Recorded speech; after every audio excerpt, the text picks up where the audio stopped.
is Matty Mullins from Memphis Mayfire, and this is the Constantly Positive Project.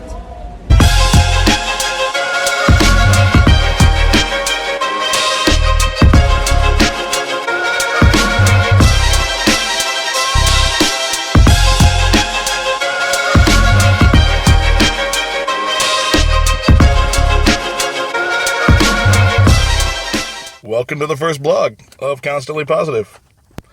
My name's John, and I figured I'd use this one to introduce myself and tell a little bit about having cerebral palsy and my outlook on it. First off, I'm in a car with windows up. It's hot. This is your daily PSA to not leave anything that's alive in a car that's hot. But I don't feel like getting judged for talking to myself in the gym.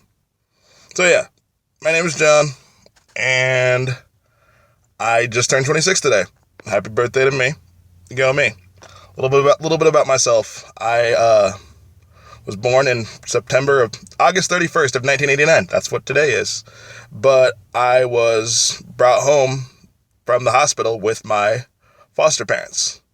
And my foster parents were supposed to have me for a weekend. Weekends became weeks. Weeks became months. Months became years. And we just decided that was God saying, I knew who your parents were going to be the entire time. So, and that's the thing. It works out. Here's the story, though. My adopted family is white. Every single one of them. And so, that's one of those things that, growing up in the 90s, society is like, but he's black. Y'all are white. You shouldn't adopt him because he's going to have a screwed up racial identity. First off, I love my screwed up racial identity. Everything about it. Another thing, I have cerebral palsy. My mom was an occupational therapist. Most people with disabilities go work with occupational therapists. I lived with one. So for the first 18 years of my life, that explains why I live on my own, drive on my own, for better or worse, and pretty much doing my own thing. My dad was a teacher. So he was at the school anytime I needed something. And that's a big part of how empowered I feel to know that I can be constantly positive. Get it? CP, cerebral palsy, CP, constantly positive. Hope that joke didn't miss you. Anyway, let's talk about one of the things about cerebral palsy. First of all, cerebral palsy, for me particularly, affects my balance. It's a chronic condition, so it's not going to get better or worse. It is what it is. However strong I am at that time determines how functional I can supposedly be. So for me, since I would consider cerebral palsy to be kind of like 24/7 resistance training, I could eat all of the time, which led to binge eating.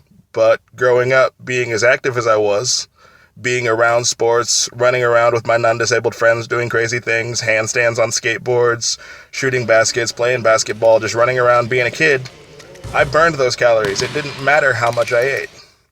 But when I went to college, I started using a power wheelchair because everything else was so much further apart.